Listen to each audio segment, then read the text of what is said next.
Happy Friday, everybody. I hope you've had a good week. So happy you're here with me today on May 10th. I'm Kathy. Welcome to Yarn with Heart. Thank you so much for watching, liking, subscribing, and sharing. I'm so very grateful for all of your support. This week's video will be about a finished blanket and about a blanket that's a work in progress, also an item for my gift cupboard, and some chat about hints and tips about knitting and crocheting for others, and a roundup, or I guess just a summary of the items that I have prepared for casting off the cold. I'll just give a few quick pictures of those items and totals for what I've made so far this year. So next week will be about my knitting adventure and how I'm doing with the mystery knit along, and hopefully some exciting news about a yarn adventure that is coming up for my husband and I on May 18th, but more about that next week. So if you subscribe and ring the notification bell, you won't miss that next video, which will be on May 17th. So jumping right in, the first item is a finished one, and I have to say thank you so much to everyone who made a suggestion to use this teal color for joining these squares. This blanket turned out so well, and I appreciate all of you for the suggestion about the joining color. The pattern is called A Cup of Sunshine. It was a flower coaster pattern, and I turned that square into this blanket. The pattern is by Gabriella Rose. It's free on the website or a paid pattern on Ravelry. I used a 6mm hook and a bunch of Mary Maxim yarn. I used some of the value yarn in white and rose ombre. Also some yarn ends 1 pound bags that I got from Mary Maxim, and one ball of red heart bunches of hugs in the color cabbage. That is the green that's here, or the teal.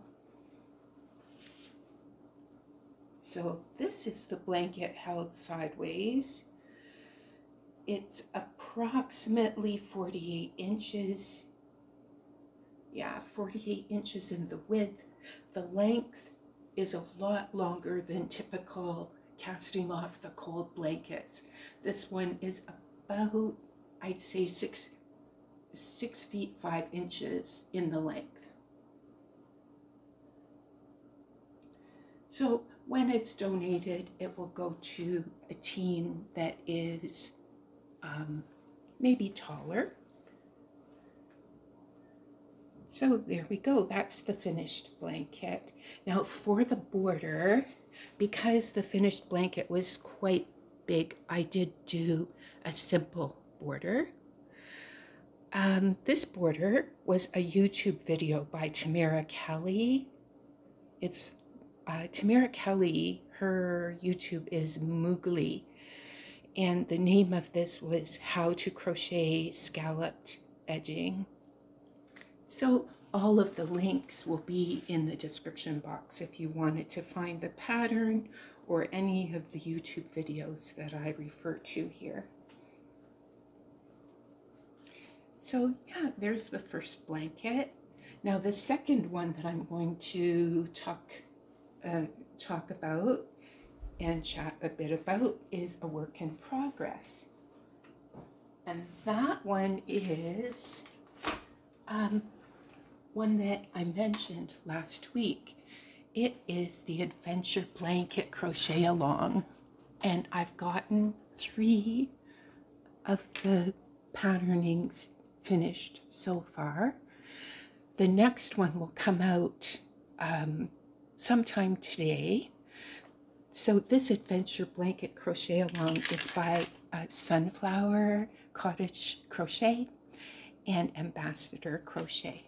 And if you want details about it, I talked about this in last week's video. I'm really enjoying it, and I'm enjoying the variations in the stitch patterns. I love texture, and each of these is a different texture. The next color that I'm going to use, I think I'm going to put 2 stripes of white, and then I'm going to go back to the light blue, and then 2 more of the yellow, and that'll complete the blanket. And I'm trying to use colors that I have in my stash. I didn't have white in this Brava 500, but I looked on Yarn Sub and I saw that Lion Brand Pound of Love is a very close match, so that's what I'm going to use for the white. So that's going to be the next 2 in this blanket.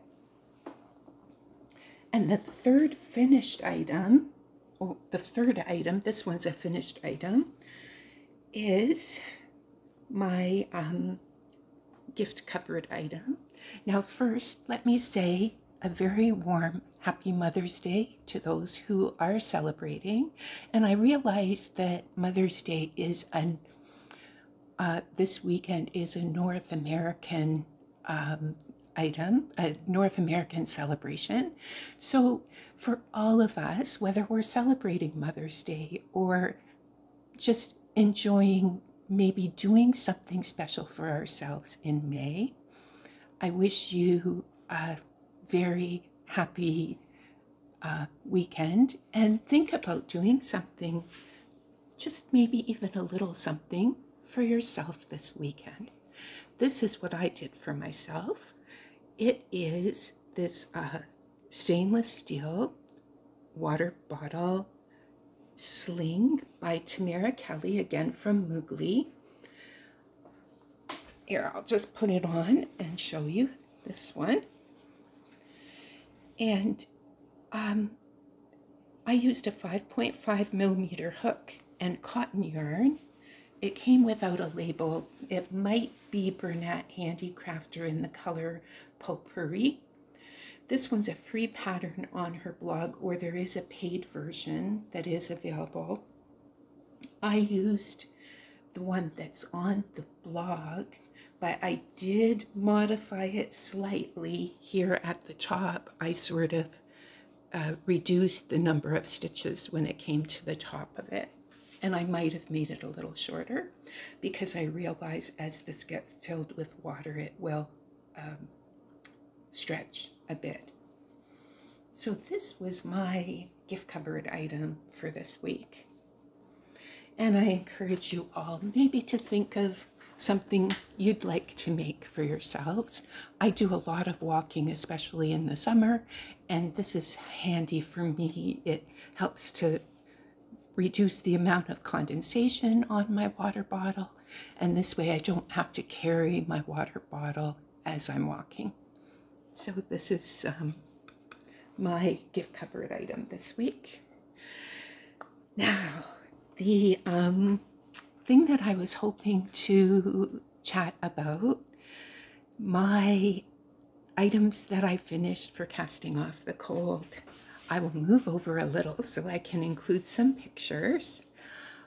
I have to say thank you so much to everybody just for being here, because when I started this channel, one of the unexpected things is that all of you supporting me as I've been on this YouTube journey and finding support from each other, it encouraged me to continue with my knitting and crocheting for casting off the cold, for Boggy Creek blankets, for the Ottawa Hospital.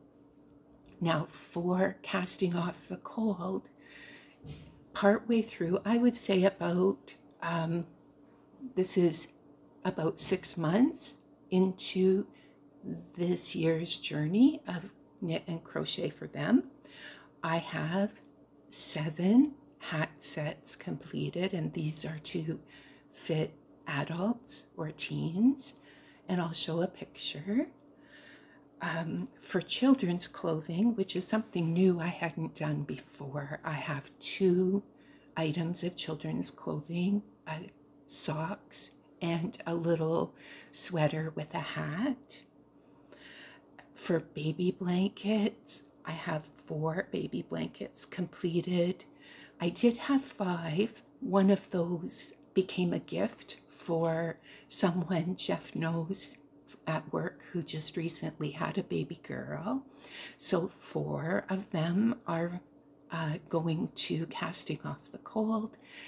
And I realized one of those doesn't have a hat to go with it. I don't know. I might just take a moment next week and have a hat to go with the little red one. And for teen blankets, I have completed 6, and the 7th one is the adventure blanket crochet along that I'm still working on. So 6 blankets for the teens, and that is honestly far more than I thought that I would ever be able to complete at this point in time. Now, one of the things that I thought might be helpful and I wanted to share is what I've learned along the way. And this is not just for donating, but in general about knitting and crocheting for others. One of the things that I've learned is to know why, in order to stay motivated. I know for myself, especially when making larger items, knowing why I'm making it makes a big difference. For me, I had some time when I was a young person when blankets really helped to comfort me. So being able to make them for other people, that means a lot. Also, I had a sister who became really sick and was in and out of the hospital a lot. And so that's another reason that making blankets, I find I want to share that, a way to comfort people who might be in the hospital and quite sick. I've had a family member who got great comfort when she received a prayer shawl, and that's the reason that I would like to bring comfort to others by making prayer shawls as well. As far as my why, as far as making gifts, I have family members that I would like to share a special love with, and that's one of my love languages is sharing knitting and crochet. And I know some people who really enjoy handmade items, so that would be part of that why. As far as finding who to make things for, it's important to find places and people to give to that appreciate handmade items, and also those places that call to your heart. Find out whether those gifts or donations are encouraged there. That some places cannot receive items that are handmade, and that's important to know in advance. as far as items to actually make, what do you like to make? And combine that with what items are needed most. And then is this a match? Because if you really enjoy making a particular item, but that's not needed by a certain location, maybe there's another location that would need those items, so you can continue to search. As far as timing, about when the items are needed, is that timing okay for your schedule? Are there other things happening in your life that make it stressful? No one wants to be stressed when trying to share their heart with other people. You want to do something that's giving of yourself in a way that is joyful, and not adding a burden to others or to yourself. Where is another question. Sometimes I have donated locally and sometimes further away. And the most important for me is to find the location that is important and calls to me in a personal way. So there are times where economically I can't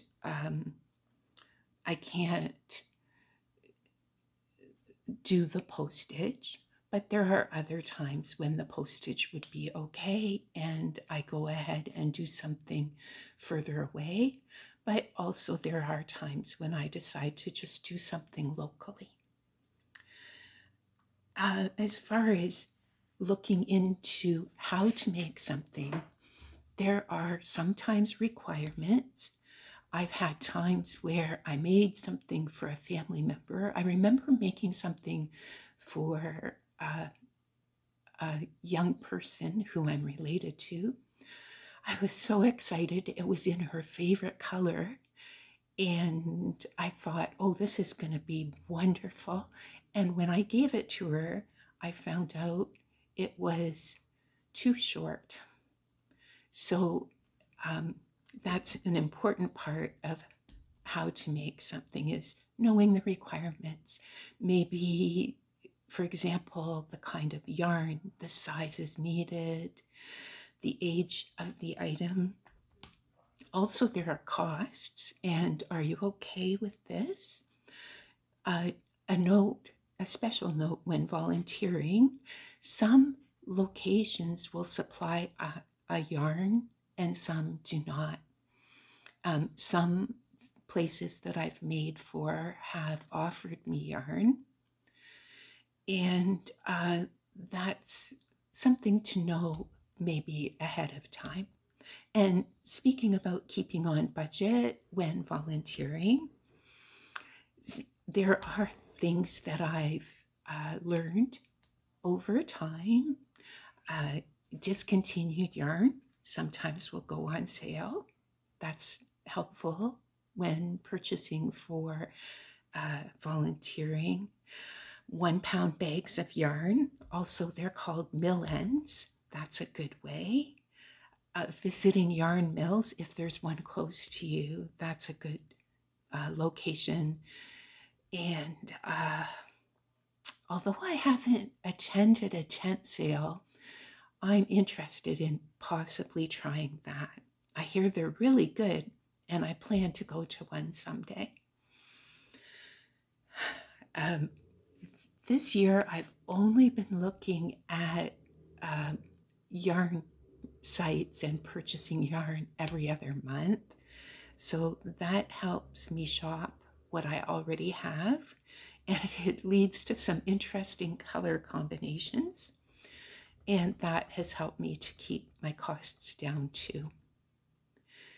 So for this week, that's all that I have. I hope that everyone has a really good week. To everybody, thank you so much for joining me. Have a wonderful week. Enjoy your crochet. Enjoy your knitting, and I hope to see you next Friday.